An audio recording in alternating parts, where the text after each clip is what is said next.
നമസ്കാരം. കേരള കണക്റ്റിന്റെ ഇന്നത്തെ എപ്പിസോഡിലേക്ക് എല്ലാ ACV പ്രേക്ഷകർക്കും ഹൃദയം നിറഞ്ഞ സ്വാഗതം.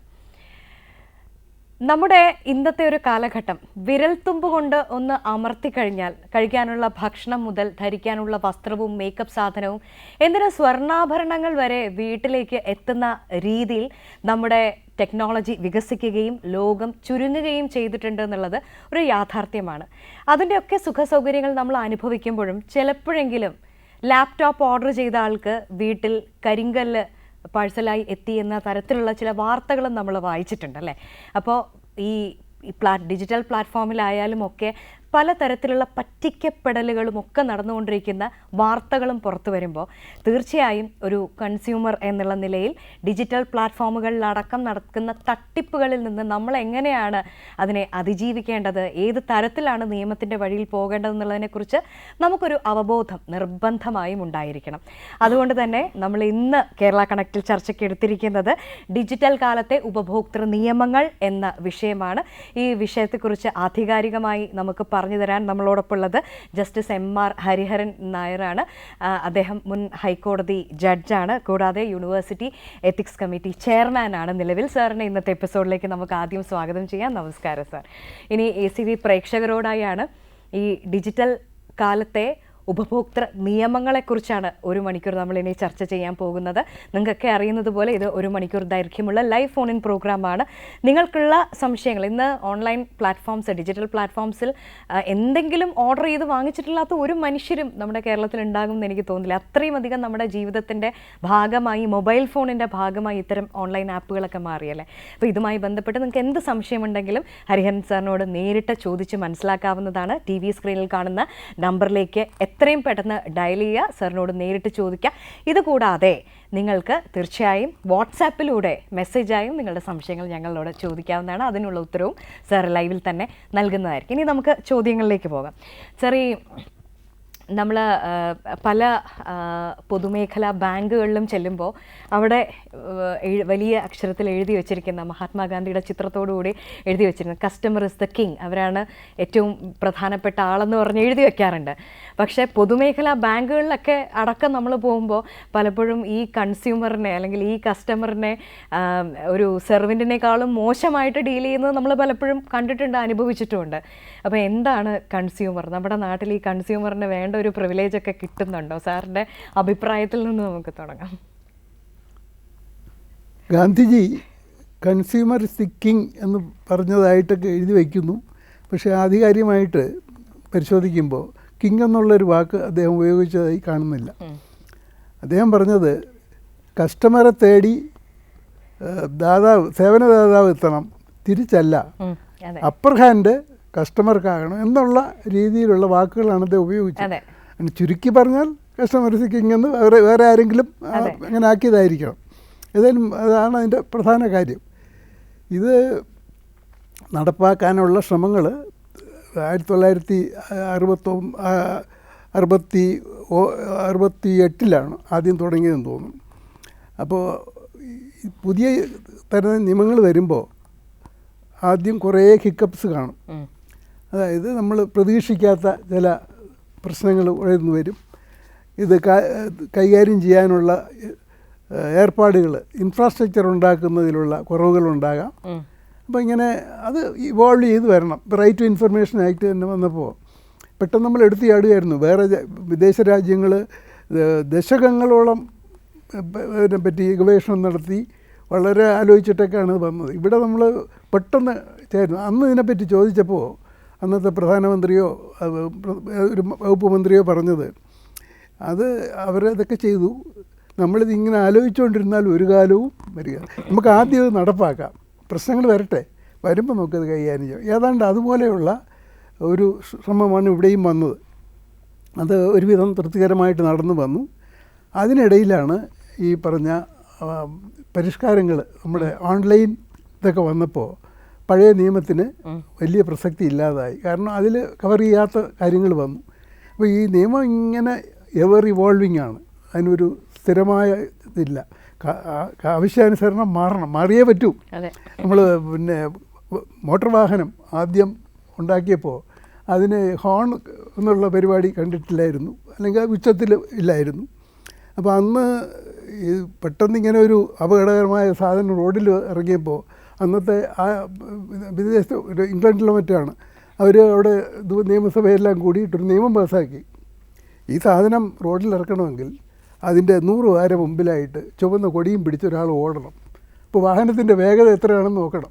ഇന്നത്തെ ഇതുമായിട്ട് വല്ല ബന്ധമുണ്ട്. അപ്പോൾ ആ നിയമം അന്ന് വാലിഡായിരുന്നു, കാരണം ആളുകളെ സംരക്ഷിക്കണം. ഇതിങ്ങനെ മാറിക്കൊണ്ടിരിക്കും. ഇപ്പോൾ നമുക്ക് ഇവിടെ വന്നിരിക്കുന്നു അതുപോലെ തന്നെയാണ്. രണ്ടാമത്തെ ഘട്ടത്തിൽ ഒരു നിയമം 2019 ഈ കാര്യങ്ങളെല്ലാം ഉൾപ്പെടുത്തിക്കൊണ്ട് നമുക്ക് വന്നു കഴിഞ്ഞു. അത് നടപ്പാക്കുന്നതും പൂർണ്ണമായിട്ടില്ല. ഏതാനും വർഷങ്ങൾക്കകം അത് ശരിയാകുന്നതോടുകൂടിയേ ഇത് പൂർണ്ണമായിട്ടും ശരിയാകാൻ സാധ്യതയുള്ളൂ. അപ്പോൾ ഈ നമ്മളെ വിഷയത്തിൽ കൺസ്യൂമറിനെ സംബന്ധിച്ചിടത്തോളം കൺസ്യൂമർ പ്രൊട്ടക്ഷൻ ആക്ട് മാത്രമല്ല, കൺസ്യൂമറെ സഹായിക്കാൻ വേണ്ടിയിട്ട് വേറെയും പല നിയമങ്ങളുണ്ട്. അതിലൊന്നാണ് നമ്മൾ റേറ എന്ന് പറയുന്ന റിയൽ എസ്റ്റേറ്റ് റെഗുലേറ്ററി. ഒരുപാട് ആളുകൾ ഫ്ലാറ്റിൻ്റെ കാര്യവും പറഞ്ഞ് ആദ്യം പൈസയും വാങ്ങിച്ച് കെട്ടുന്നു കൊടുക്കുകയില്ല. അപ്പോൾ അതിലുള്ള പ്രശ്നങ്ങൾ പഠിച്ചിട്ടാണ് റേറ വന്നത്. അത് ഉപഭോക്തൃ നിയമമാണ്.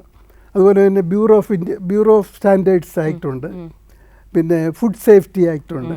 ഇതൊക്കെ കൺസ്യൂമറിനെ സഹായിക്കാനുള്ളതാണ്. എങ്കിലും പ്രധാനമായിട്ട് നമ്മളിപ്പോൾ കൈകാര്യം ചെയ്യുന്നത് ഇത് തന്നെയാണ്. ഇതാണ് ഇതിൻ്റെ ബാക്ക്ഗ്രൗണ്ട്. സർ, ഈ നമ്മൾ കൺസ്യൂമർ എന്ന് പറയുന്ന ആ ഒരു ടേമിൻ്റെ പെർവ്യൂവിൽ ഈ പറഞ്ഞ ഇപ്പോൾ വീട് വാങ്ങുന്നതായാലും സർ സൂചിപ്പിച്ച പോലെ ഓൺലൈൻ പ്ലാറ്റ്ഫോംസിൽ നിന്ന് ഇതെല്ലാം വരുമല്ലോ. അപ്പോൾ എനിക്ക് തോന്നുന്നു ഇതിൽ ഓരോന്നിനെക്കുറിച്ചും നമ്മുടെ പ്രേക്ഷകർക്ക് കൂടുതൽ അറിയാൻ താല്പര്യം ഉണ്ടാവും. അപ്പോൾ ഈ കൺസ്യൂമർ എന്ന് പറയുന്ന വാക്കിൻ്റെ പെർവ്യൂവിൽ എന്തൊക്കെ വരും? ഈ കൺസ്യൂമറിന് ഒരു അപകടം സംഭവിച്ചാൽ അല്ലെങ്കിൽ ഉദ്ദേശിച്ച പ്രോഡക്റ്റ് കിട്ടിയില്ല എങ്കിൽ എന്താണ് അവർക്ക് എടുക്കാവുന്ന അടുത്ത ഇമ്മീഡിയറ്റ് സ്റ്റെപ്പ്? കൺസ്യൂമർ എന്ന് പറയുമ്പോൾ ഏതെങ്കിലും ഒരു പ്രതിഫലത്തിന് ഒരു സാധനമോ ഭൂമിയോ അല്ലെങ്കിൽ പിന്നെ സേവനത്തിനും വരാം. ഇപ്പോൾ നമ്മൾ ഒരു റെസിഡൻസ് അസോസിയേഷന് വാച്ച്മാൻ വേണം. നമ്മളൊരു ഏജൻസിയെ സമീപിക്കുന്നു, അവിടെ സാധനം വാങ്ങിക്കുന്നില്ല. അവർ പറയുന്നു ഞങ്ങൾ 3 ഷിഫ്റ്റിലായിട്ട് അല്ലെങ്കിൽ 2 ഷിഫ്റ്റിലായിട്ട് ആളെ അയച്ചിരിക്കും, ട്രെയിനിൻ്റെ ആളായിരിക്കും, രാത്രി ഉറങ്ങാതെ ഇരുന്നോളൂ എന്നൊക്കെ പറഞ്ഞ് വന്നിട്ട് 2 ദിവസം കഴിയുമ്പോൾ നമ്മൾ കാണുന്നത് പലപ്പോഴും ഒന്നുകിൽ ഇയാൾ ബൂസായിട്ട് അവിടെ ഇരിക്കുന്നതായിരിക്കും, അല്ലെങ്കിൽ ആൾ സ്ഥലത്ത് കാണുകയില്ല, ഇങ്ങനെ അല്ലെങ്കിൽ കിടന്നുറങ്ങും. അപ്പോൾ ഇതൊക്കെ സേവനത്തിലുള്ള അപാകതകളാണ്. അപ്പോൾ അതുമെല്ലാം കൺസ്യൂമറുടെ ഇത് വരും. പക്ഷേ ഒരു കാര്യം അണ്ടർലൈൻ ചെയ്യേണ്ടത് പ്രതിഫലത്തിനായിരിക്കണം. ഇപ്പോൾ ഒരാൾ വന്നിട്ട് ഒരു ഫ്രീ ആയിട്ടൊരു കാര്യം നമ്മൾ ചെയ്തു കൊടുക്കുന്നു, അത് കൺസ്യൂമർ ആവില്ല. അയാൾ എന്തെങ്കിലും ഒരു പ്രതിഫലം ഇങ്ങോട്ട് വാങ്ങിയാലേ അത് കൺസ്യൂമർ ആവുകയുള്ളൂ. ആ ഒരു വ്യത്യാസമേ ഉള്ളൂ. പിന്നെ ഈ ഓൺലൈൻ സാധനങ്ങൾ വാങ്ങിക്കുന്നതെല്ലാം അതിൽ വരുന്നതാണ് തീർച്ചയായിട്ടും. ഇതിന് പുതിയ നിയമത്തിൽ ഇതിന് വളരെ വ്യക്തമായ ശക്തമായ നിയമം കൊണ്ട് നേരത്തെ നഷ്ടപരിഹാരമായിരുന്നു ആദ്യത്തെ ആക്ടിൽ.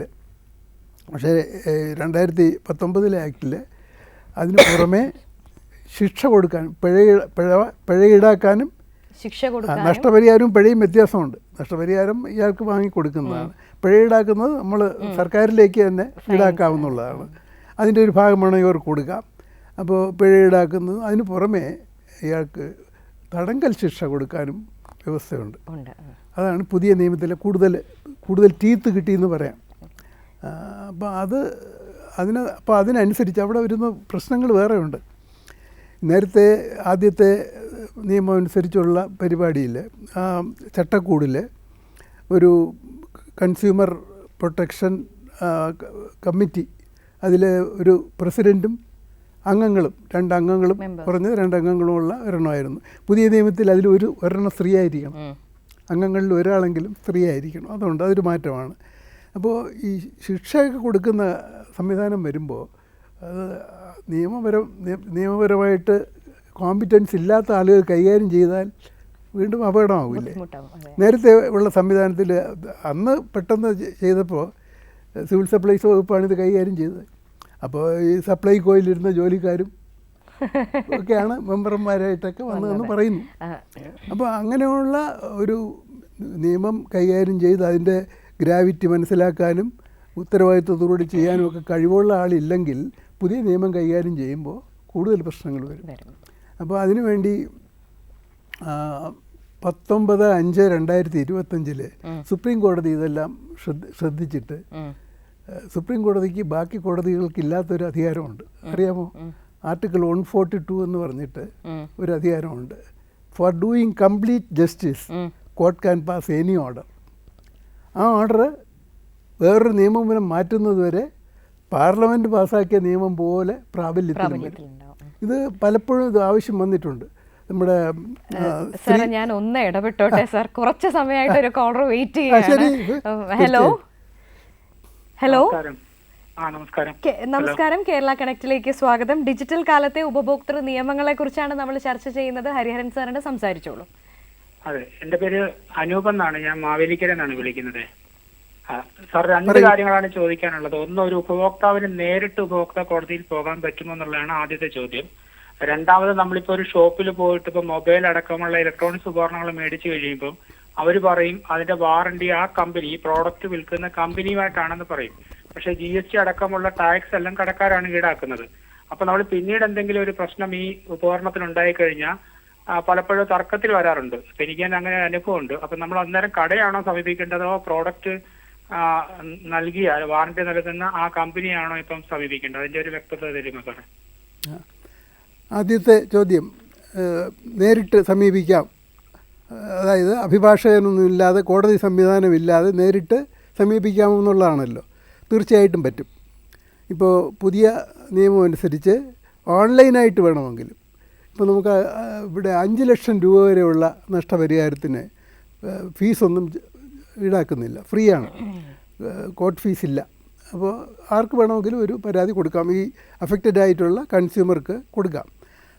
5 ലക്ഷം രൂപ വരെയുള്ള തുകയാണെങ്കിൽ അതിന് ഓൺലൈനായിട്ട് തന്നെ ബന്ധപ്പെട്ട ഡിസ്ട്രിക്റ്റ് ഫോറത്തിൽ, ഇപ്പോൾ ഫോറത്തിൻ്റെ പേരും മാറ്റിയിട്ടുണ്ട്, അവിടെ സമീപിക്കാം. അതല്ല, ഇപ്പോഴത്തെ കണക്കിൽ 1 കോടിക്ക് മുകളിലുള്ള തുകയാണെങ്കിൽ സ്റ്റേറ്റ് അടിസ്ഥാനത്തിലുള്ള സ്റ്റേറ്റ് കൺസ്യൂമർ സംവിധാനത്തിൽ വേണം അപേക്ഷിക്കാൻ. അവർക്ക് 10 കോടി രൂപ വരെ കൈകാര്യം ചെയ്യാം. അത് കൂടുതലാണെങ്കിൽ ഡൽഹിയിലെ നാഷണൽ ഇതിലാണ്. അപ്പോൾ ഇതിന് രണ്ടാമത്തെ ചോദ്യം, ഇത് കടക്കാരൻ പറയുന്നു ഞാനല്ല, കമ്പനിയാണ് തരുന്നത്. ഇതെല്ലാം കവർ ചെയ്തിട്ടുള്ളതാണ് നമ്മുടെ നിയമ സംവിധാനം. രണ്ടുപേരും ഉത്തരവാദികളാണ്. രണ്ടുപേരെയും തന്നെ ഒന്നിച്ച് പേര് ചേർത്ത് തന്നെ നമുക്ക് പരാതി കൊടുക്കാം. അവർ രണ്ടുപേരും കൂടെ വരുമ്പോൾ ഒരാളാണ് മറ്റേ പറഞ്ഞ് തന്നേ പറ്റൂ. അത് തീർച്ചയായിട്ടും അതൊരു പ്രശ്നമാകുന്നില്ല. ഈ കടക്കാരൻ ഗ്യാരണ്ടി തരുന്നില്ല, ഗ്യാരണ്ടി കാർഡ് തരുന്നത് ഇതിൻ്റെ നിർമ്മാതാവാണെന്ന് പറഞ്ഞിട്ട് ഒഴിഞ്ഞു മാറാനൊക്കില്ല. ഡെഫിനിഷനിൽ രണ്ടുപേരും ഉൾപ്പെടുന്നു. നിർമ്മാതാവും സേവനദാതാവും ഇടനിലക്കാരനും എല്ലാം ഇതിന് ഉത്തരവാദികളാണ്. അതുകൊണ്ട് എന്തെങ്കിലും അങ്ങനെ പരാതി ഉണ്ടെന്നുണ്ടെങ്കിൽ തീർച്ചയായിട്ടും ഡിസ്ട്രിക്റ്റ് ഫോറത്തിനെ സമീപിക്കുക. 5 ലക്ഷം രൂപ വരെയുള്ള തുകയ്ക്ക് നമുക്ക് കോർട്ട് ഫീസും ആവശ്യമില്ല, നേരിട്ട് തന്നെ പോകാം, അഭിഭാഷകൻ്റെയും ആവശ്യമില്ല. Right, okay, thanks for calling. Sir, നമ്മൾ സംസാരിച്ചുകൊണ്ടിരുന്നത് സുപ്രീം കോടതിയുടെ വേറെ കോടതികൾക്കില്ലാത്ത ആർട്ടിക്കിൾ 142 എന്നുള്ള കംപ്ലീറ്റ് ജസ്റ്റിസ്. നമ്മുടെ ഒരുപാട് കേസുകളിൽ അങ്ങനെ കോടതി ഇടപെട്ടിട്ടുണ്ട്. നമ്മുടെ ആദ്യത്തെ അല്ല, ഒരെണ്ണം അതിലുള്ളത് വർക്ക് പ്ലേസിൽ സ്ത്രീകൾക്ക് വരുന്ന പ്രശ്നം. അതിനെ സംബന്ധിച്ച് കോടതി ഇടപെട്ടിട്ട് ഇതിനകത്ത് ഒരു സംവിധാനം ഉണ്ടാക്കി. ഇനി ഒരു നിയമം ഉണ്ടാക്കുന്നത് വരെ ഇത് വിശാഖ കേസിൽ 142 പ്രയോഗിച്ചത്. പിന്നീട് അത് നിയമമാക്കി നമുക്ക് കിട്ടി. ഇനി നിയമമാക്കാത്ത ഒരുപാട് കാര്യങ്ങൾ സുപ്രീം കോടതി ചെയ്തിട്ടുണ്ട്. ഒരെണ്ണം 2-3 വർഷത്തിന് മുമ്പേ അന്തസ്സോടെയുള്ള മരണം, right to die with dignity, ഒരു ഫണ്ടമെൻ്റൽ റൈറ്റാക്കി ഡിക്ലെയർ ചെയ്യുകയും അത് നടപ്പാക്കാനുള്ള സംവിധാനം. എന്നിട്ട് പറഞ്ഞു ഇത് താൽക്കാലികം, ഇതിൻ്റെ ഈ സംവിധാനമുണ്ട്, ഭാവിയിൽ പാർലമെൻറ്റിന് നിയമം ഉണ്ടാക്കുമ്പോൾ ഇത് ക്യാൻസലാവും, അതുവരെ ഇത് നിലവിലിരിക്കും എന്ന് പറഞ്ഞാൽ നമുക്കിപ്പോഴത് ഉണ്ട്. നമുക്ക് ആർക്കും ശ്രദ്ധയിൽപ്പെടുത്താത്ത ഒരു കാര്യമാണ്. ഒരു ലിവിങ് വില്ല് എഴുതി വയ്ക്കാം. എൻ്റെ സ്വാഭാവിക മരണഘട്ടത്തിലെത്തിയാൽ എന്നെ ആശുപത്രിയിൽ കൊണ്ടുപോയി ട്യൂബുകൾ വിട്ട് ആർട്ടിഫിഷ്യൽ ഫീഡിങ്ങും ആർട്ടിഫിഷ്യലായിട്ട് ഉള്ള വെന്റിലേറ്ററിലിട്ട് അനാവശ്യമായിട്ട് ജീവിതം അവിടെ അവസാനിപ്പിക്കാൻ വേണ്ട, അത് പാടില്ല. സ്വാഭാവികമായി വൈറ്റൽ ഓർഗൻസ് ഇപ്പോൾ ഉണ്ടല്ലോ, 4-5 ഓർഗൻസ് ഉണ്ട്. ആ ഓർഗൻസ് പ്രവർത്തനരഹിതമായി കഴിഞ്ഞാൽ മരണം സുനിശ്ചിതമാണ്. അങ്ങനെ ഒരു ഘട്ടത്തിൽ എത്തിയാൽ പിന്നെ ഇതിൽ പിന്നെ വെൻറ്റിലേറ്ററിലോ ആശുപത്രിയിലോ ഇത്തരത്തിലുള്ള ട്രീറ്റ്മെൻറ്റിന് വിധേയമാക്കരുത്. എൻ്റെ വീട്ടിൽ എൻ്റെ കുട്ടികളുടെ കൈപിടിച്ച് സമാധാനപൂർണ്ണമായ മരിക്കാനുള്ള അവകാശം എനിക്ക് തരണം, നിർബന്ധമായിട്ട് ആശുപത്രിയിൽ ഇങ്ങനെ ഇട്ട് കഷ്ടപ്പെടുത്തരുതെന്ന് ഒരു വിൽപ്പത്രം എഴുതി, രജിസ്ട്രേഷനൊന്നും വേണ്ട, അതിൻ്റെ ഒരു കോപ്പി തദ്ദേശ സ്വയംഭരണ സ്ഥാപനത്തിന് കൊടുക്കണം, ജില്ലാ കോടതിക്ക് മറ്റൊരു കോപ്പി അയക്കണം. അങ്ങനെയുള്ളൊരു ചെറിയ ചിലവൊന്നുള്ള കാര്യമല്ല ഇത്. അങ്ങനെ ഒരു സംവിധാനം ഉണ്ടാക്കിയിട്ടുണ്ട്. ഇതുപോലെ കൺസ്യൂമറുടെ കാര്യത്തിലും ഈ 2019-5-2025 വിധിന്യായത്തിൽ എന്തൊക്കെയാണ് ചെയ്യേണ്ടത്, ഏത് തരത്തിൽ നടപ്പാക്കണം, സംവിധാനത്തിൽ ഞാൻ നേരത്തെ പറഞ്ഞല്ലോ, ശിക്ഷ ഒരു കോർപ്പറൽ പണിഷ്മെൻറ്റ് വരുന്ന ഇതുണ്ടല്ലോ. അപ്പോൾ എങ്ങനെയാണ് സ്ട്രക്ചർ, അതിൽ ഡിസ്ട്രിക്ട് ജഡ്ജി എങ്കിൽ ആയിരുന്ന ആയിരിക്കണം അതിൻ്റെ ചെയർമാൻ, അംഗങ്ങൾക്കും കുറേ ഇതുണ്ട്, ഓരോ തലത്തിലുമുള്ളവർക്ക് ക്വാളിഫിക്കേഷനൊക്കെ പറഞ്ഞിട്ടുണ്ട്. അങ്ങനെ ഒരു സ്ട്രക്ചർ ഉണ്ടാക്കിയിട്ടുണ്ട്. അത് നടപ്പിലായിട്ടില്ല. എന്നിട്ട് അതിൽ പറയുന്നു, ഇത് നടപ്പിലാകുന്നത് വരെ ഒരു സ്റ്റെയിൽമേറ്റ് ഉണ്ടാകരുത്, നിന്നു പോകരുത്, സംവിധാനം ഇന്നത്തെ പോലെ പ്രവർത്തിക്കട്ടെ. പക്ഷേ ഇനി നിയമം നടത്തുന്നത് പബ്ലിക് സർവീസ് കമ്മീഷൻ മുഖാന്തരമൊക്കെ ആയിരിക്കണം. ഈ ക്വാളിഫിക്കേഷൻ ഉള്ളവരെ പാടുള്ളൂ. സംസ്ഥാന തലത്തിൽ റിട്ടയർഡ് ഹൈക്കോടതി ജഡ്ജി തന്നെ വേണം. ജില്ലാതലത്തിൽ ഡിസ്ട്രിക്ട് ജഡ്ജായിരുന്ന ആളായിരിക്കണം അതിൻ്റെ ചെയർമാൻ. ഇങ്ങനെയുള്ള കുറേ വ്യവസ്ഥകൾ വെച്ചിട്ടുണ്ട്. ഇത് ഇപ്പോൾ 19 കഴിഞ്ഞിട്ട് 21 വർഷമായി. അപ്പോൾ ഇതുവരെ നിയമമായിട്ടില്ല. ഇത് പൂർണ്ണമായി നടപ്പായിട്ടുമില്ല. ഇപ്പോൾ എന്ത് വെച്ച് ഇപ്പോഴത്തെ സ്ഥിതിഗതി എന്താണെന്ന് വെച്ചാൽ, അതിന് മുമ്പുണ്ടായിരുന്ന ആളുകൾ അവരുടെ കാലാവധി കഴിഞ്ഞിട്ടും ഈ നിയമത്തിൻ്റെ ഈ ഓർഡറിൻ്റെ പ്രൊട്ടക്ഷനിൽ തുടർന്ന് പോകുന്നു. അപ്പോൾ ആളില്ലാത്ത ഒരു സാഹചര്യം വന്നില്ല. പക്ഷേ പൂർണ്ണമായിട്ടും ഇത് കൈകാര്യം ചെയ്യാനുള്ള, അതായത് ശിക്ഷ കൊടുക്കാനും മറ്റുമൊക്കെയുള്ള സംവിധാനം ഇതുവരെ നടപ്പാക്കാനായിട്ട് ആളുകൾ എത്തിയിട്ടില്ല. ഇതിൻ്റെ കൂടെ വേറെ പ്രശ്നമുണ്ട്. ഇത്തരത്തിൽ നിയമജ്ഞാനമുള്ള ആളുകളെ ഇരുത്തിയതുകൊണ്ട് മാത്രമായില്ല, അത് പ്രവർത്തിക്കാനുള്ള സംവിധാനം വേണം. ഈ ഒരു കോടതിയുടെ സ്വഭാവമുള്ള ഒരു കാര്യമാകുമ്പോൾ കൃത്യമായിട്ട് അതിന് നോട്ടീസ് അയക്കാനും മറ്റു കാര്യങ്ങളും ഈ ഫയലുകൾ ഓരോന്നെടുത്ത് കൃത്യമായിട്ട് ഇന്ന് 25 കേസ് നമ്മൾ കൈകാര്യം ചെയ്യുന്നുവെങ്കിൽ അത് ഓരോ സിസ്റ്റമാറ്റിക്കായിട്ട് എടുത്ത് ജഡ്ജി ഏൽപ്പിക്കാനും ആർഡർ എഴുതി പാസ്സാക്കി കഴിഞ്ഞാൽ അതിന് കൃത്യമായിട്ട് കമ്മ്യൂണിക്കേറ്റ് ചെയ്യാനും ഒക്കെ ഉള്ള സംവിധാനം വേണ്ടേ? ഇതൊന്നുമില്ല. ഇപ്പോൾ ഒരു 10 പേര് ഞാൻ നേരത്തെ പറഞ്ഞതുപോലെ ഏതെങ്കിലും വകുപ്പിലൊക്കെ ഇരുന്ന ആളുകൾ വന്ന് ഒരു സ്റ്റോപ്പ് ഗ്യാപ്പ് അറേഞ്ച്മെൻറ്റ് പോലെയാണ് പോകുന്നത്. അപ്പോൾ അതിനൊക്കെ പ്രോപ്പറായിട്ടുള്ള ആളുകൾ ഇത് ഓരോന്നും കൈകാര്യം ചെയ്യാനുണ്ടാകും. അവർക്ക് ട്രെയിനിങ് കൊടുക്കണം. അതൊക്കെ വരുമ്പോഴേ ഇത് പൂർത്തിയാവുകയുള്ളൂ. ഇപ്പോൾ ഏതായാലും വർഷങ്ങൾ കൂടി എടുക്കും. എങ്കിലും നല്ലൊരു തുടക്കമാണ് ഇതിൽ വന്നിട്ടുള്ളത്. ശക്തമായ നിയമം തന്നെയാണ് നമുക്ക് ഈ പുതിയ നിയമം വന്നിരിക്കുന്നത്, 2019 നിയമം. അതെ സർ, ഇനി എനിക്ക് തോന്നുന്നു ഏറ്റവും അധികം ഇന്ന് ആൾക്കാർ ഉപയോഗിക്കുന്ന ഈ ഡിജിറ്റൽ പ്ലാറ്റ്ഫോംസ്, ഇപ്പം ഓൺലൈൻ ആപ്ലിക്കേഷൻസ് വഴിയുള്ള പല ഉൽപ്പന്നങ്ങൾ ഓർഡർ ചെയ്ത് വാങ്ങുന്ന, സർ ആ ചോദ്യത്തിലേക്ക് വരുന്നതിന് മുമ്പ് സർ ഒരു കോളർ വെയിറ്റിംഗ് ആണ്, നമുക്കൊന്ന് എടുക്കാം. ഹലോ കേരള കണക്ട്, ആരാണ്? നമസ്കാരം, എൻ്റെ പേര് അനിൽ എന്നാണ്. ഓക്കെ, ഡിജിറ്റൽ കാലത്തെ ഉപഭോക്തൃ നിയമങ്ങളെ കുറിച്ചാണ് നമ്മൾ ചർച്ച ചെയ്യുന്നത്. ഹരിഹരൻ സാറാണുള്ളത്, സംസാരിച്ചു. അതെ അതെ അതെ അതെ എനിക്ക് സാറേ, ഹലോ സാറേ, കേൾക്കുന്നുണ്ട്, പറയൂ. സാറേ, ഞാൻ കോട്ടയത്ത് നിന്നാണ് വിളിക്കുന്നത്. ഈ എനിക്കറിയേണ്ടത്, നമ്മൾ ഈ ഡിജിറ്റൽ ഓൺലൈനായിട്ട് വാങ്ങുന്ന കുറച്ച് സാധനങ്ങൾ ഉണ്ടല്ലോ, നമ്മളിപ്പം കുറെ ഓൺലൈൻ പർച്ചേസാണ് കൂടുതൽ ചെയ്യുന്നത്. അപ്പൊ ഈ ഓൺലൈൻ പർച്ചേസ് ചെയ്യുമ്പോൾ അതിനകത്ത് എന്തെങ്കിലും കംപ്ലൈന്റ്സ് അങ്ങനെ വരുമ്പോൾ നമ്മളൊരു ഷോപ്പിൽ നിന്ന് പോയി വാങ്ങുന്നത് പോലെ നമുക്ക് പ്രതികരിക്കാനുള്ള ഒരു അവസരമുണ്ടോ? ആ നിയമങ്ങൾ അതേപോലെ നമുക്ക് പ്രാദേശികമായിട്ടുള്ള ഉപഭോക്തൃ കോടതികളിൽ നമുക്കത് സമീപിക്കാൻ പറ്റുമോ എന്നുള്ളതിനെ പറ്റി അറിയേണ്ടത്. നിയമത്തിൽ അതിനെപ്പറ്റി സംവിധാനമുണ്ട്. പക്ഷേ പ്രായോഗിക തലത്തിൽ അത് അത്ര ഇഫക്റ്റീവ് അല്ലാതാനും. ഞാനും താങ്കളെ പോലെ തന്നെ ഞാനും സാധനങ്ങൾ വാങ്ങിക്കാറുണ്ട്, ആമസോണിൽ നിന്നും മറ്റുമൊക്കെ. അപ്പോൾ എന്ത് പറ്റുന്നതെന്ന് വെച്ചാൽ, ഇത് ഈ നിയമത്തിൽ പറയുന്നത് ഇത്തരത്തിൽ കൈകാര്യം ചെയ്യുന്ന വിദേശ ആമസോൺ പോലെയുള്ള വിദേശ കമ്പനികളായിരുന്നാലും നമ്മുടെ നാട്ടിലെ കമ്പനികളായിരുന്നാലും ഏതായിരുന്നാലും ഇതിൻ്റെ ചുമതലക്കാരൻ ആരാണെന്നൊരു നോഡൽ ഓഫീസറെ നോമിനേറ്റ് ചെയ്യണം. ഞങ്ങളുടെ പ്രോഡക്റ്റിനെ സംബന്ധിച്ചിടത്തോളം നിങ്ങൾക്ക് പരാതി ഉണ്ടെങ്കിൽ ഇന്നാരെ സമീപിക്കുക. ആ ആളിനെ കമ്മ്യൂണിക്കേറ്റ് ചെയ്യാനുള്ള അഡ്രസ്സ് തരണം, ഫോൺ നമ്പർ തരണം, ഇത് നോട്ടിഫൈ ചെയ്യണം. ഇത് പലപ്പോഴും നടക്കുന്നില്ല. എന്ന് മാത്രമല്ല, ഈ നിർബന്ധം ഇത് നിയമത്തിൻ്റെ അത് പൂർത്തിയാക്കാൻ വേണ്ടി ഒരു അഡ്രസ്സ് തന്നാൽ തന്നെ അടുത്ത ദിവസം അത് മാറുന്നു. ഈ ആ അഡ്രസ്സിൽ പോകുമ്പോൾ ഇത് ഉപഭോക്തൃ ഫോറത്തിന് തന്നെ ഉണ്ടാകുന്ന ഒരു കുഴപ്പമാണ്, അവർക്ക് ബുദ്ധിമുട്ടുണ്ടാക്കുന്ന കാര്യമാണ്. കാരണം ഇത് കണ്ടുപിടിച്ചിട്ടൊരു അഡ്രസ്സ് വച്ചിട്ടാണ് പരാതി കൊടുക്കുന്നത്. ആ പരാതിയിൽ നോട്ടീസ് അയക്കുമ്പോൾ ഇങ്ങനൊരു അഡ്രസ്സില്ല. പിന്നെ ഒരു അഡ്രസ്സ് കണ്ടുപിടിച്ച് വരുമ്പോൾ കുറച്ച് ദിവസം കഴിയുമ്പോൾ അതും മാറുന്നില്ല. ഇങ്ങനെ ഇട്ടൊരു അവിടെയും ഒരു തട്ടിപ്പ് ഉണ്ട്. അത് ശരിയാകേണ്ട ഒരു കാര്യമാണ്. അപ്പോൾ നിയമത്തിൽ പറയുന്നതനുസരിച്ചാണെങ്കിൽ ബുദ്ധിമുട്ടില്ല.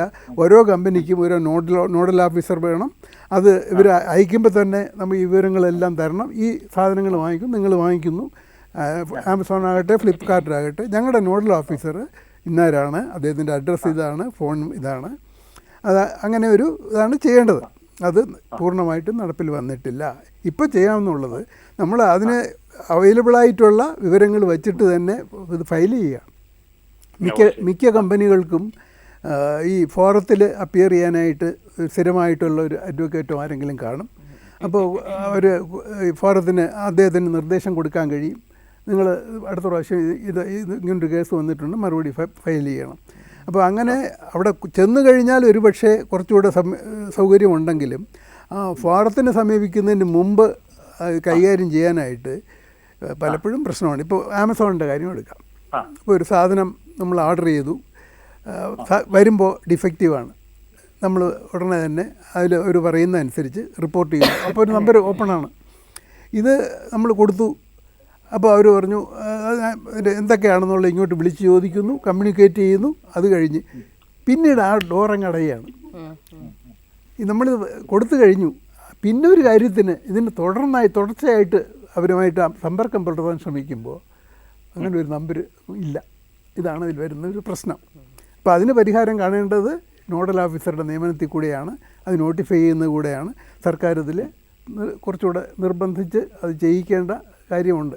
പ്രായോഗികമായിട്ട് വിദേശ കമ്പനികളാകുമ്പോൾ കേന്ദ്ര സർക്കാരിനും അക്കാര്യത്തിൽ പരിമിതികളുണ്ടാകാം. അതുകൊണ്ടൊക്കെ ആയിരിക്കാം. പക്ഷേ അത് കാലക്രമേണ അത് ശരിയാകണം. അപ്പോൾ ഇതിന് സംവിധാനമുണ്ട്.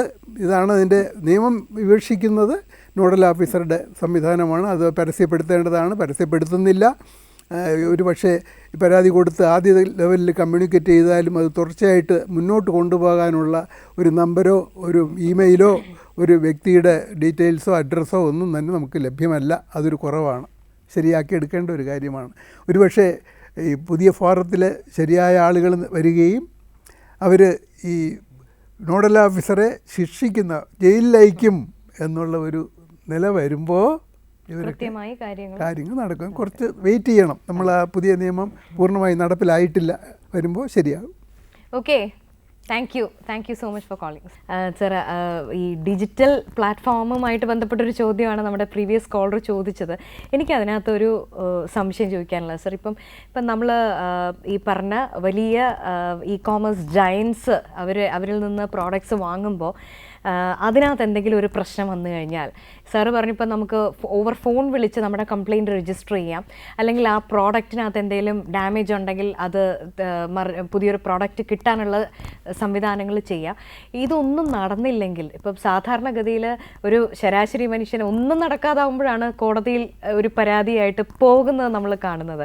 പക്ഷെ പലപ്പോഴും ഈ ജൂറിസ്ഡിക്ഷൻ എന്ന് പറയുന്ന ഒരു ഭയപ്പെടുത്തുന്ന ഒരു യാഥാർത്ഥ്യമുണ്ട്. ഒരു കാര്യം പറഞ്ഞോട്ടെ. ആ സാർ, ഇത് ഞാൻ ഈ പറഞ്ഞതിന് പുറമെ ഒരു വഴി കൂടെ ഉണ്ട്. സെൻട്രൽ ഗവൺമെൻറ്റും സംസ്ഥാന സർക്കാരിൻ്റെ കീഴിലും നമുക്ക് അപ്രോച്ച് ചെയ്യാമെന്നുള്ള ഒരു ഒരു കോണ്ടാക്ട് നമ്പറുണ്ട്. നമ്മൾ ചാർജ് ചെയ്യാത്ത 1800 തുടങ്ങുന്ന നമ്പറുകൾ, ടോൾ ഫ്രീ നമ്പർ ഞാൻ എൻ്റെ കയ്യിലുണ്ട്. ഞാൻ ആവശ്യമുണ്ടെങ്കിൽ ഇത് തരാം. ഇത് കഴിയുമ്പോൾ നമുക്ക് വേണമെങ്കിൽ ഇതിലിടാൻ പറ്റും. അങ്ങനെ ആ നമ്പറിൽ വിളിച്ചിട്ട് സഹായം ചോദിക്കാം, അവരുടെ ഡയറക്ഷൻ എടുക്കാം. അങ്ങനെ ഒരു വഴി കൂടിയുണ്ട്. ഓക്കെ, അപ്പോൾ എന്തായാലും എന്തെങ്കിലും ഒരു സൊല്യൂഷൻ നമുക്ക് ആ നമ്പറിൽ കോൺടാക്ട് ചെയ്താൽ കിട്ടും എന്നുള്ളൊരു ഉറപ്പാണ്. അതെ, അതല്ല ഈ ഫോറം ഓഫീസിൽ പോയാൽ തന്നെ ചിലപ്പോൾ ഈ കമ്പനിയുടെ വക്കീൽ അവിടെ ഉണ്ടാകാൻ സാധ്യതയുണ്ട്, അല്ലെങ്കിൽ ഓഫീസിൽ നിന്ന് തന്നെ സഹായം പറഞ്ഞു തരുന്ന ഇതാണോ ഇന്ന ഫ്ലിപ്കാർട്ടാണോ അത് ഇന്ന ആളിനെ നിങ്ങൾ സമീപിക്കൂ, അങ്ങനെയുള്ള അവിടെ പോയാലും കിട്ടും. പക്ഷെ അതല്ലാതെ തന്നെ ഇത്തരത്തിലുള്ള മാർഗവുമുണ്ട്. ഈ നേരിട്ട് നമ്മൾ ഏതായിരുന്നാലും ഒരു കാര്യം ഓർക്കേണ്ടത്, ഇവർ പറയുന്ന കാലാവധിക്കുള്ളിൽ നമ്മളത് കംപ്ലൈൻറ്റ് രജിസ്റ്റർ ചെയ്യണം.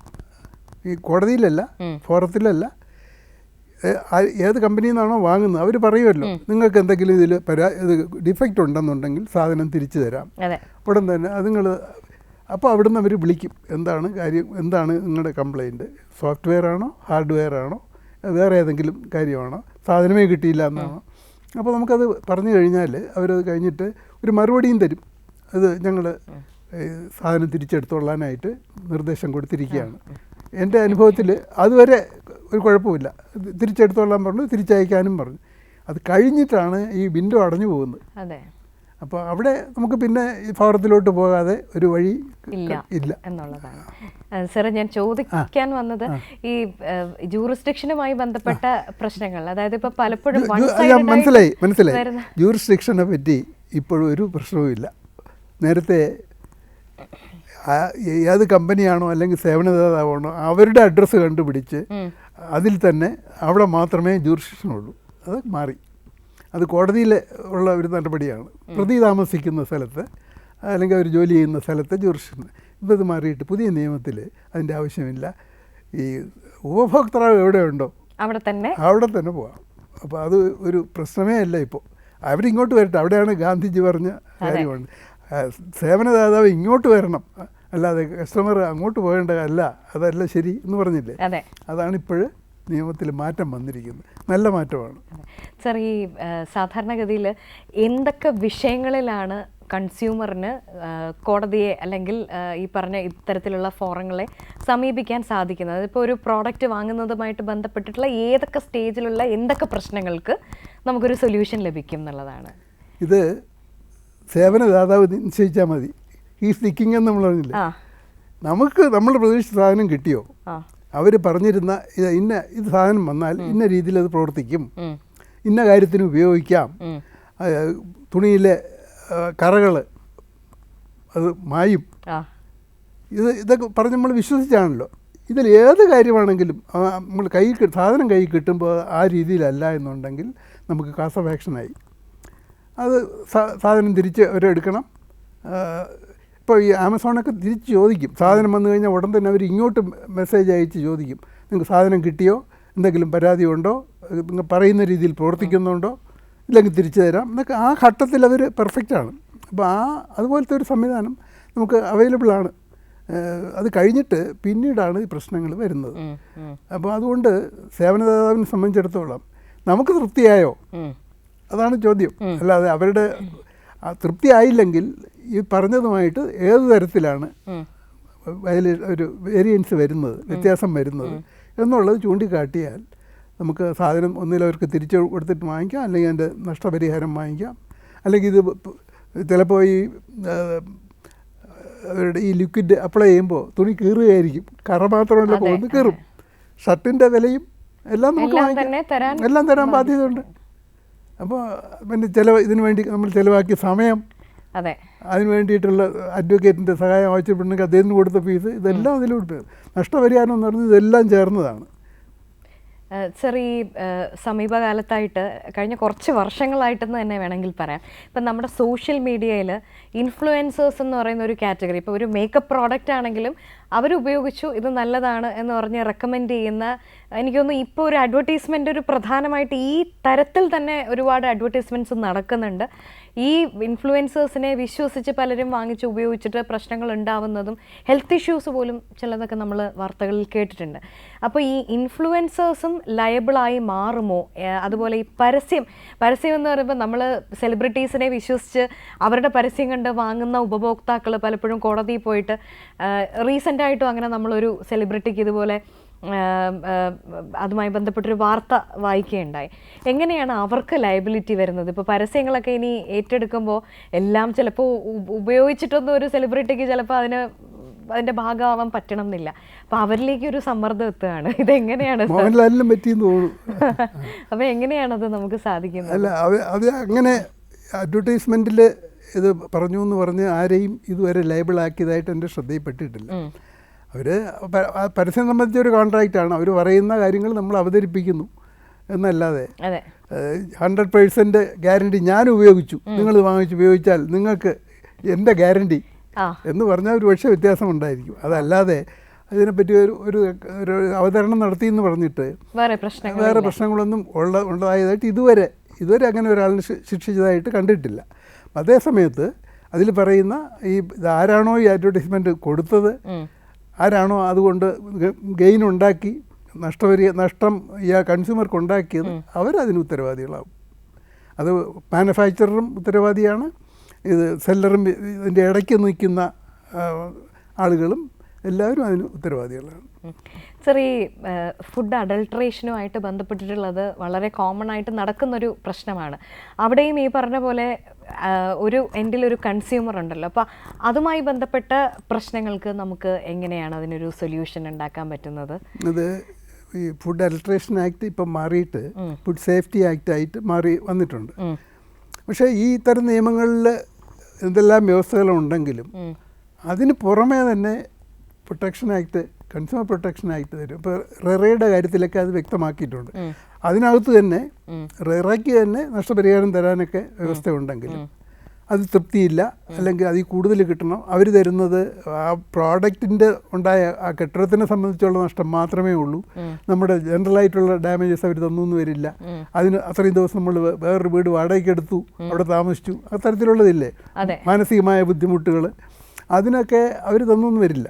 അപ്പോൾ അതെല്ലാം കൂടെ രണ്ടിടത്തും കൂടെ വാങ്ങിക്കാൻ ഒക്കില്ല എന്നല്ലാതെ ഫുഡിൻ്റെ കാര്യത്തിൽ ഇതുപോലെയുള്ളത് കൺസ്യൂമർ തന്നെയാണ്.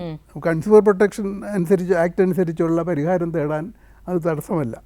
നമുക്ക് അതനുസരിച്ച് ഈ ഫുഡ് സേഫ്റ്റി കമ്മീഷണറുണ്ട്, നമ്മുടെ സംസ്ഥാനത്തുമുണ്ട്. അദ്ദേഹത്തിനെ സമീപിച്ച് ആ ആക്ടിൽ പറയുന്ന കാര്യങ്ങൾ ചെയ്യാം എന്നുണ്ടെങ്കിലും അതിന് പുറമേ തന്നെ അത് തൃപ്തിയില്ല എന്നുണ്ടെങ്കിൽ, അതും പോരായ്മ അതിൽ തോന്നുന്നുവെങ്കിൽ നേരിട്ട് കൺസ്യൂമർ കോർട്ടിലും പോവാം, കൺസ്യൂമർ പ്രൊട്ടക്ഷൻ ആക്ട് അനുസരിച്ചുള്ള ഫോറത്തിലും പോവാം. സർ, ഈ ഇപ്പം റെറയുമായി ബന്ധപ്പെട്ട് സർ ഒരു കോളർ വെയിറ്റിംഗ് ആണ്, അതെടുത്തതിന് ശേഷം അടുത്ത ചോദ്യത്തിലേക്ക് പോകാം. ഹലോ, നമസ്കാരം. കേരള കണക്റ്റിലേക്ക് സ്വാഗതം. ആരാണ്?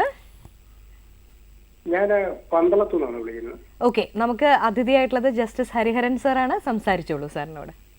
എന്താണ് ചോദ്യം? നമസ്കാരം, പറഞ്ഞാട്ടെ. സാറേ, ഞാൻ ചോദിച്ചത് ഇപ്പൊ ഈ ഒരുപാട് പരസ്യങ്ങളെ അനുകരിച്ച് അല്ലെങ്കിൽ കണ്ടാണ് ആൾക്കാർ ഉൽപ്പന്നങ്ങൾ വാങ്ങിക്കുന്നത്. പ്രത്യേകിച്ച് ഇപ്പൊ ഈ സൗന്ദര്യവർദ്ധക വസ്തുക്കളുടെ അമിതമായ പരസ്യങ്ങൾ വരും. പക്ഷെ പലപ്പോഴും അത് തേച്ച് കഴിയുമ്പം ഈ വിപരീത ഫലം ആണ് ഉണ്ടാകുന്നത്. ഈ പാവപ്പെട്ട ആൾക്കാർ ഇത് വാങ്ങിച്ച് മുഖത്തെല്ലാം തേച്ച് കഴിഞ്ഞാൽ ഉള്ള സൗന്ദര്യങ്ങളെ പോയി അവർ ആരെയോടാണ് പരാതിപ്പെടുന്നത്. ഇത്തരത്തിലുള്ള ഒരു വലിയ ചതിക്കുഴികളുണ്ടല്ലോ, എന്താണ് ചെയ്യേണ്ടത്? അത് നഷ്ടപരിഹാരം നമുക്ക് കിട്ടും. ഈ സാധനത്തിൻ്റെ വില തിരിച്ചു തരുന്നതുകൊണ്ട് തീരുന്നില്ല. ഈ വാങ്ങിച്ച് എന്താണ് സൗന്ദര്യം വർദ്ധിപ്പിക്കുന്നതിന് പകരം മുഖം പൊള്ളി ഡോക്ടറെ അടുത്ത് പോയി ചികിത്സിച്ച് നമുക്കത് കാരണം പിന്നെ ഒരാഴ്ചയോ 2 ആഴ്ചയോ ജോലി ചെയ്യാൻ പോകാൻ പറ്റിയില്ല, അതുകൊണ്ട് വേറൊരു കോൺട്രാക്റ്റ് പൂർത്തിയാക്കാൻ പറ്റിയില്ല, അത് കാരണം ഇത്ര ഒരു നഷ്ടമുണ്ടായി എന്നുള്ളതെല്ലാം ഉൾപ്പെടുത്തിയായിരിക്കും നമുക്ക് നഷ്ടപരിഹാരം കമ്പനി തരേണ്ടത്.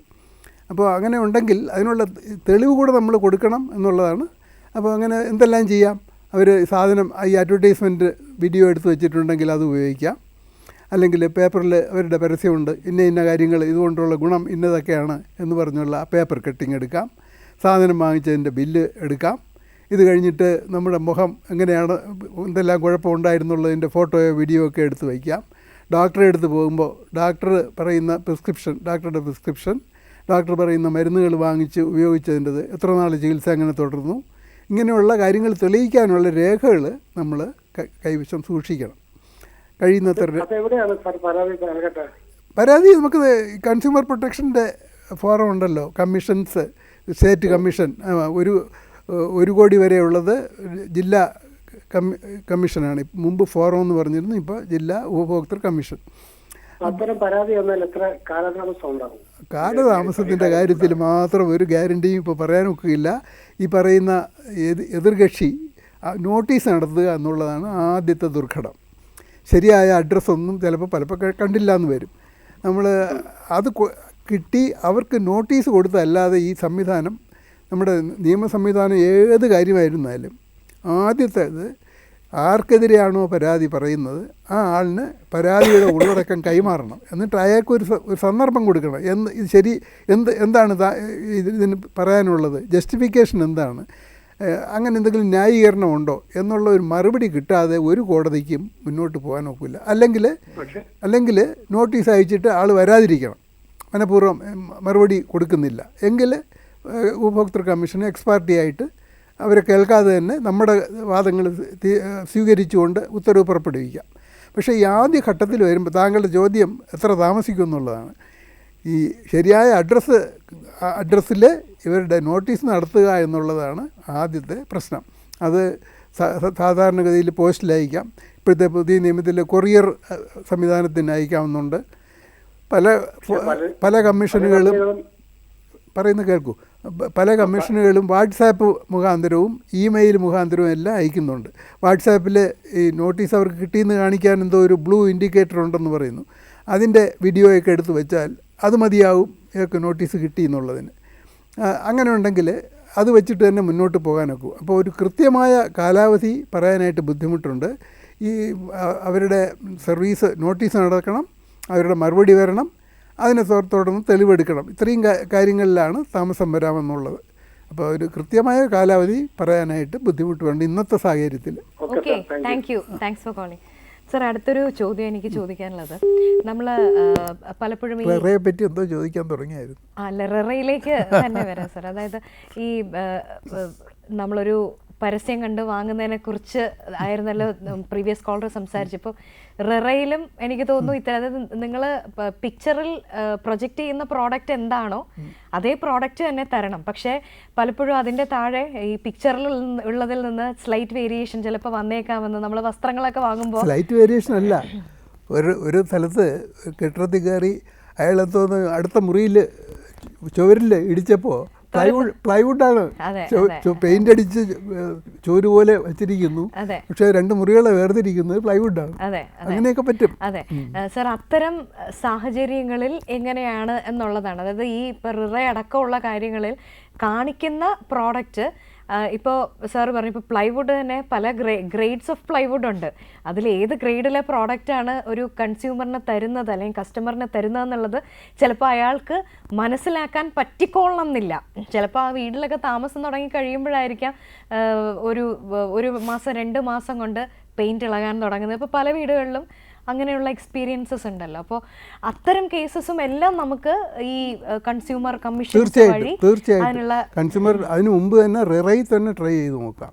അവിടെ തന്നെ അതിന് സംവിധാനമുണ്ട്. അവിടുന്ന് എഞ്ചിനീയർമാരുടെ പരിശോധന നടത്താം.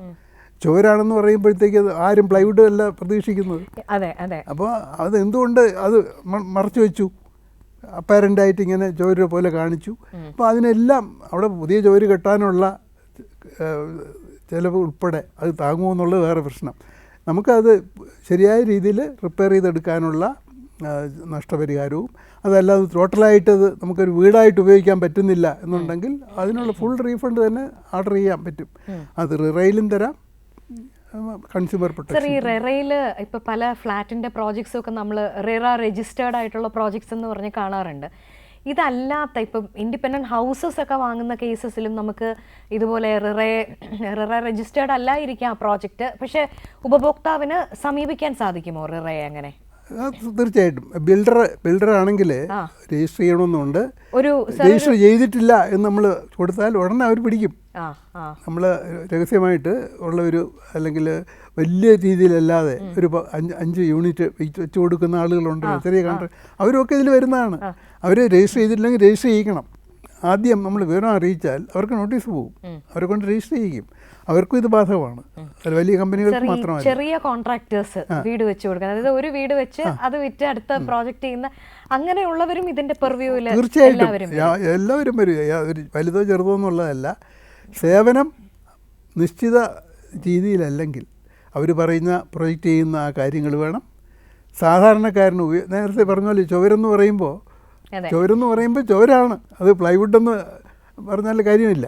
അപ്പോൾ അത് സാധാരണ രീതിയിലുള്ള ഉപയോഗിക്കാൻ കഴിയുന്ന ഒരു ഉപഭോക്താവിന് പ്രതീക്ഷിക്കുന്ന രീതിയിലുള്ള സേവനമാണ് തരേണ്ടത്. അപ്പോൾ അത് കുറവുണ്ടെങ്കിൽ നമുക്ക് കൺസ്യൂമർ കോർട്ടിലും പോകാം. ഓക്കെ സാർ, അടുത്തൊരു സംശയമുള്ളത്, നമ്മൾ സാധാരണ ഇപ്പോൾ ലോണൊക്കെ എടുക്കാൻ പോകുന്ന സമയത്ത് ഒരുപാട് ടേംസ് ആൻഡ് കണ്ടീഷൻസ് ഉണ്ടായിരിക്കും. പലപ്പോഴും വായിച്ച് നോക്കുക എന്ന് പറയുന്ന ഒരു ഹ്യൂമൻലി പോസിബിൾ അല്ലാത്ത രീതിയിൽ അത്രയും അധികം പേപ്പേഴ്സിൽ അവസാനം ഈ സൈനിങ് ഓൺ ഡോട്ടഡ് ലൈൻസ് എന്ന് പറഞ്ഞ പോലെ അവർ കാണിക്കുന്ന എല്ലാ ലൈനിൻ്റെയും മുകളിൽ നമ്മൾ ഒപ്പിട്ട് കൊടുക്കുന്ന ഒരു സാഹചര്യം ഒരു യാഥാർത്ഥ്യമാണ്.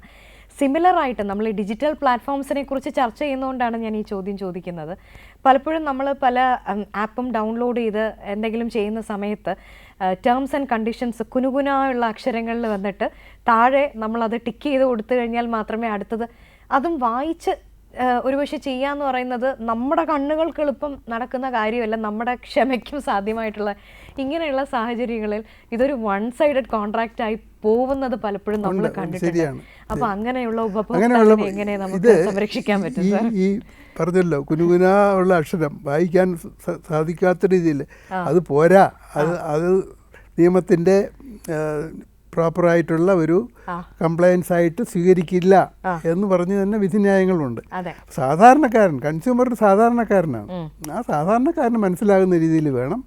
ഇനി അതിൽ ഒരു തരത്തിലും നമ്മുടെ ഈ കോൺട്രാക്റ്റുമായി യോജിക്കാത്ത ഇപ്പോൾ ഒരാൾ പറയുകയാണ് ഈ സാധനം നിങ്ങൾ വാങ്ങിക്കൊണ്ട് പോയാൽ ഒരു തരത്തിലും ഇത് ഞാൻ തിരിച്ചെടുക്കുകയോ നഷ്ടപരിഹാരം ചെയ്യുന്നതല്ല, താഴെ ഒപ്പിട്ട് വാങ്ങിച്ചാൽ പോലും അതൊന്നും പറ്റില്ല. ഈ സാധനം വിൽക്കുന്ന ആൾ അയാൾ പറയുന്നത് ഇത് ഉപയോഗിക്കാനുള്ളൊരു സാധനം ഞാൻ നിങ്ങൾക്ക് തരുന്നു എന്ന് ഇയാളെ പറഞ്ഞ് ബോധ്യപ്പെടുത്തി തരുന്നതായിട്ടേ നിയമം കണക്കാക്കുകയുള്ളൂ. അതുകൊണ്ട് അതിൽ വലിയ കുഴപ്പം വരില്ല. പക്ഷേ അതേ സമയത്ത് ക്വാളിറ്റിയെ സംബന്ധിച്ചൊക്കെ ഉള്ള ചെറിയ മൈന്യൂട്ടായിട്ട് കാര്യങ്ങളുണ്ടല്ലോ. ഇപ്പോൾ ഉദാഹരണത്തിന് പറയാം, ഇത് ഇയാൾ തന്നെ പറയുകയാണ് വീട് ഇതുണ്ട്, പക്ഷേ പുറത്തേക്കുള്ള ചുവരുകൾ മാത്രമേ ബ്രിക്ക് ഉപയോഗിച്ചിട്ടുള്ളൂ, അകത്തിന്നതാണ് എന്ന് പറഞ്ഞാൽ നമ്മൾ അറിഞ്ഞുകൊണ്ടാണത്. അപ്പോൾ അത് അത്തരത്തിലുള്ള കാര്യങ്ങൾ വരുമ്പോൾ കോടതി അത് നോക്കും. അപ്പോൾ സാധാരണഗതിയിൽ ഉപഭോക്താവിനെ സംരക്ഷിക്കാനാണ് ഇത്തരം ഫോറങ്ങളുടെ എല്ലാം. അവരല്ലാതെ ഈ ചെറിയ അവരുടെ പലതരത്തിലുള്ള ഫ്രോഡിനെ കൂട്ടുനിൽക്കുകയല്ല ചെയ്യുന്നത്. കൺസ്യൂമർ കമ്മീഷൻസിലേക്ക് വരുമ്പോൾ സർ, നമുക്ക് കൺസ്യൂമർ കമ്മീഷൻസിൻ്റെ ഒരു ഡിസ്ട്രിബ്യൂഷൻ എങ്ങനെയാണ്? എല്ലാ ജില്ലകളിലും ഉണ്ടോ? ജില്ലാതലം, സംസ്ഥാനം, പിന്നെ നാഷണൽ, എങ്ങനെയാണ്? മൂന്ന് തലത്തിലുമുണ്ട്. എല്ലാ ജില്ലകളിലും നമുക്ക് 14 ജില്ലകളിലും ഓരോ ഉപഭോക്തൃ കമ്മീഷനുണ്ട്. തിരുവനന്തപുരത്ത് സ്റ്റേറ്റ് കമ്മീഷനുണ്ട്. അത് കഴിഞ്ഞ് ഡൽഹിയിൽ നാഷണൽ കമ്മീഷനുണ്ട്. 3 തലത്തിലുമുണ്ട്. ഇതെല്ലാം ഈ തുകയുടെ അടിസ്ഥാനത്തിലാണ്. 1 കോടി വരെ ജില്ല, 10 കോടി വരെ സംസ്ഥാനം, 10 കോടിക്ക് മുകളിലുള്ളത് ഡൽഹി. അവിടെ പോയി കഴിഞ്ഞാൽ അതിൻ്റെ ഒരു പ്രൊസീജിയർ എങ്ങനെയായിരിക്കും സർ? കാരണം വക്കീലില്ലാതെ ഉപഭോക്താവിന് തന്നെ വക്കീലാവാൻ പറ്റുന്നൊരു സ്പേസ് അത് വേണമല്ലോ. അപ്പോൾ ഈ വക്കീലെന്നുള്ള സങ്കല്പം ഒരു ലളിതമായ ഒരു നീതിന്യായ സംവിധാനത്തിന് അത്യാവശ്യമുള്ള കാര്യമല്ല. നമുക്ക് ഞാൻ നേരത്തെ സൂചിപ്പിച്ച വിഷയം വരുമ്പോൾ ഞാൻ കൂടുതൽ പറയാം. അഭിഭാഷകൻ്റെ സേവനം ആവശ്യം വരുന്നത് നമ്മൾക്ക് അത് കൈകാര്യം ചെയ്യാനുള്ള കഴിവില്ല, 1. 2, ഇത് പല പ്രാവശ്യം കോടതിയിൽ വിചാരണയ്ക്ക് വരാൻ സാധ്യതയുണ്ട്. അപ്പോൾ അന്നെല്ലാം പോയി കാലത്ത് മുതൽ വൈകിട്ട് വരെ അവിടെ നിൽക്കാനുള്ള സമയമില്ല. ഇങ്ങനെയുള്ള സാഹചര്യങ്ങളിൽ ഒരു അഭിഭാഷകന് വയ്ക്കാം. പക്ഷേ പല സ്ഥലങ്ങളിലും അതിൻ്റെ ആവശ്യമില്ല.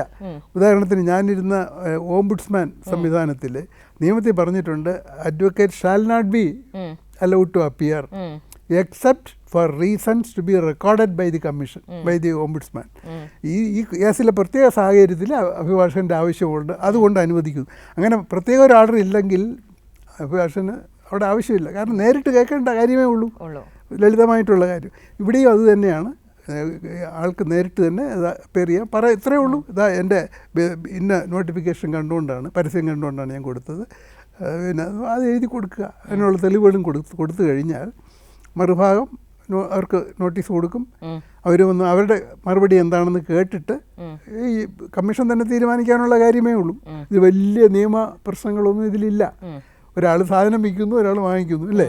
അതെ. നേരെ മറിച്ച് പിന്നെ വളരെ കോംപ്ലിക്കേറ്റഡ് ആയിട്ടുള്ള ഇൻ്റർനാഷണൽ ഡിസ്പ്യൂട്ട്സോ അതെ. പിന്നെ ഭാഗം സംബന്ധിച്ചുള്ള പ്രമാണങ്ങളുടെ കൈകാര്യങ്ങളോ ഒന്നും ഇല്ലല്ലോ. ഇല്ല. ഇത് ലളിതമായിട്ടുള്ള കാര്യമേ ഉള്ളൂ. അപ്പോൾ അതിന് നമുക്ക് തന്നെ നേരിട്ട് ചെയ്യാനുള്ള കാര്യങ്ങൾ ആവശ്യങ്ങളേ ഉള്ളൂ.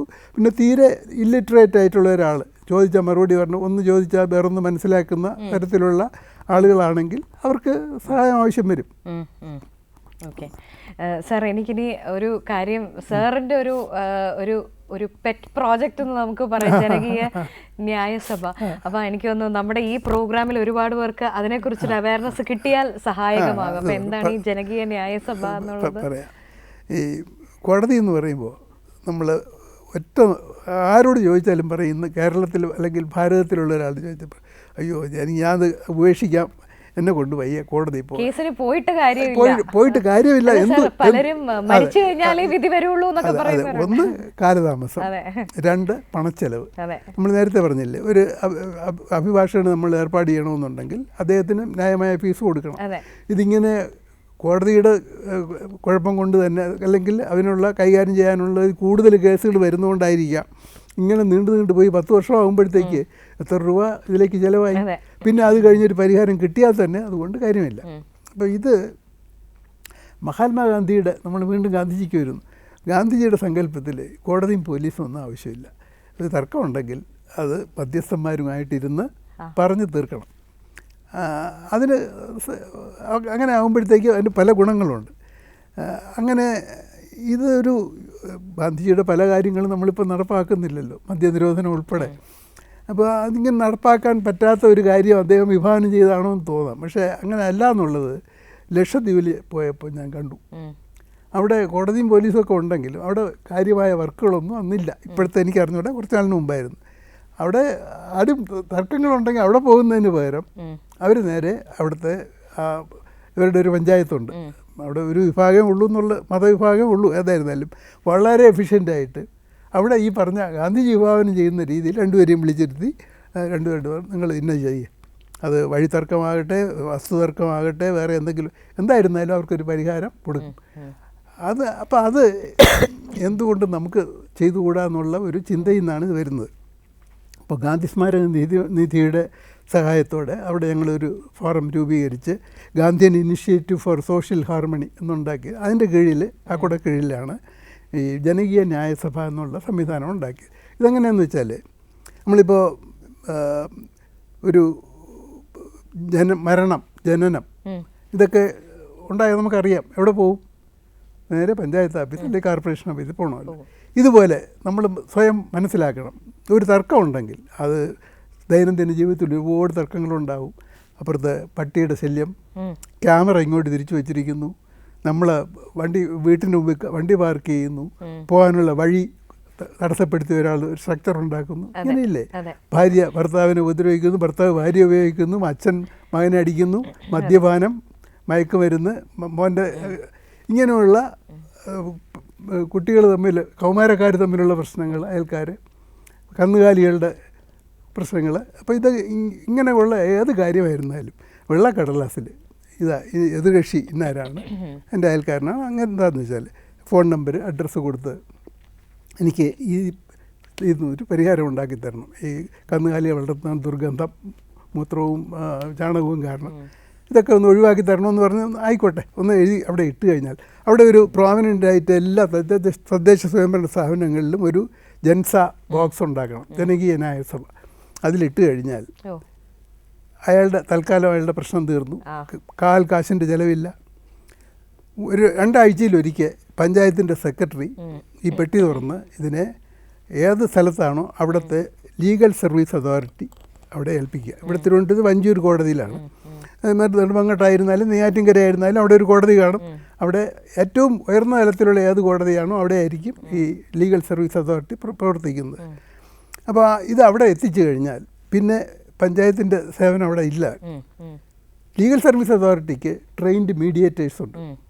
പഞ്ചായത്ത് തീരുമാനിക്കുന്ന തീയതി, ഇപ്പോൾ എങ്ങാനും ഒരു 3-ാമത്തെ ശനിയാഴ്ച എന്നെന്താണ് പറഞ്ഞത്, 3-ാമത്തെ ശനിയാഴ്ച കൃത്യമായിട്ട് ലീഗൽ സർവീസ് അതോറിറ്റിയിൽ നിന്ന് നേരത്തെ മുൻകൂട്ടി എതിർകക്ഷിക്ക് നോട്ടീസ് അയച്ച് ഇവരവിടെ ചെന്ന് രണ്ടുപേരും കൂടി അവിടെ ഇരുന്ന് പറഞ്ഞ് ഇപ്പോൾ 4 അടി വഴി ചോദിച്ചു, ചിലപ്പോൾ 3 അടി ആയിരിക്കും കൊടുക്കുന്നത്. അല്ല അങ്ങനെ എന്തെങ്കിലുമൊക്കെ ചെറിയ വിട്ടുവീഴ്ചകൾ ചെയ്ത് രണ്ടുപേരും കൂടെ. ഇതിൻ്റെ ഗുണം എന്താണെന്ന് വെച്ചാൽ, ഒന്ന് ഈ രണ്ടുപേരും പിന്നെ നിരന്തരം ശത്രുക്കളായിട്ട് എന്നെ തോൽപ്പിച്ചു എന്നുള്ളതിൽ രണ്ടുപേരും കൂടെ പറഞ്ഞു തരുന്നതാണല്ലോ. അപ്പോൾ അങ്ങനെ ഒരു നല്ല അയൽക്കാരായിട്ട് തുടരാം. പിന്നൊന്ന്, ഇതിന് കോർട്ട് ഡിക്രിയുടെ അതേ വാലിഡിറ്റി ഉണ്ട്.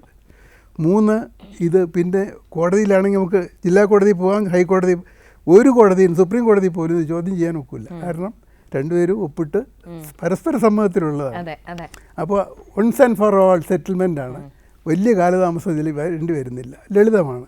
അപ്പോൾ ഇതിലുള്ള ഒരു വീഴ്ച, ഒരു ഡിഫക്റ്റ് ഉള്ളത്, ഇത് മറ്റേ കക്ഷി വന്നാലേ നടക്കുള്ളൂ. നോട്ടീസ് അയച്ചു വരുന്നില്ല.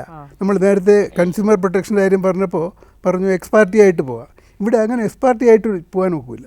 അപ്പോൾ സാധാരണ മനുഷ്യനാണെങ്കിൽ ശല്യങ്ങൾ നമുക്ക് പറഞ്ഞു തീർക്കാം, നീണ്ടു പോകണ്ട. അങ്ങനെ ഒരു ചിന്താഗതി ഉണ്ടെങ്കിൽ അവർ വരും, പറഞ്ഞു തീർക്കാം, വിജയിക്കും. അപൂർവം ചില ആളുകളുണ്ടല്ലോ, എന്നാ താൻ പോയി കേസ് സിനിമയൊക്കെ ഇറങ്ങിയില്ല. അപ്പോൾ അത്തരത്തിലുള്ള ഞാൻ അവനെ ഒരു പാഠം പഠിപ്പിക്കും എന്ന് പറഞ്ഞ് നിൽക്കുന്ന ആളുകളുടെ അടുത്ത് നടക്കില്ല. എങ്കിലും ഒരു 60% കേസുകളിലെങ്കിലും വളരെ ലളിതമായിട്ട്, പഞ്ചായത്തിന് ചിലവില്ല, പെട്ടി വയ്ക്കുന്ന ചിലവേ ഉള്ളൂ. ലീഗൽ സർവീസ് അതോറിറ്റിക്ക് ഇത് അല്ലാതെ തന്നെ ചെയ്യേണ്ട ബാധ്യതയുണ്ട്. അവിടെ ട്രെയിൻഡ് മീഡിയേറ്റേഴ്സ് ഉണ്ട്, അതിനുള്ള സംവിധാനങ്ങളെല്ലാം ഉണ്ട്. അവരിവിടെ പോകുന്നതിന് കൂടുതൽ പ്രശ്നങ്ങളൊന്നുമില്ല. അപ്പോൾ സർക്കാരിന് സാമ്പത്തിക കൂടുതലായിട്ട് വരുന്നില്ല. അപ്പോൾ ഇങ്ങനെ ഒരു സംവിധാനം സ്വപ്നം കണ്ടുകൊണ്ട് ഞങ്ങൾ ആദ്യം വെങ്ങാനൂർ ഗ്രാമപഞ്ചായത്തിൽ കഴിഞ്ഞതിന് മുമ്പിലത്തെ ഗാന്ധി ജയന്തി ദിനത്തിൽ പ്രവർത്തിച്ചു വരുന്നു. അത് കഴിഞ്ഞൊരു മുനിസിപ്പാലിറ്റി ട്രൈ ചെയ്യണമെന്ന് വിചാരിച്ചു. പിറവം മുനിസിപ്പാലിറ്റിയിൽ കഴിഞ്ഞ വർഷം ഉദ്ഘാടനം ചെയ്ത് നടന്നു വരുന്നു.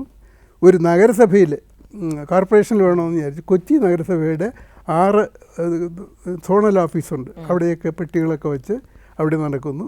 തിരുവനന്തപുരത്തിന് പുതിയ മേയർ വന്നതിന് ശേഷം അദ്ദേഹത്തെ സമീപിച്ച് പ്രോജക്റ്റ് അവതരിപ്പിച്ചു.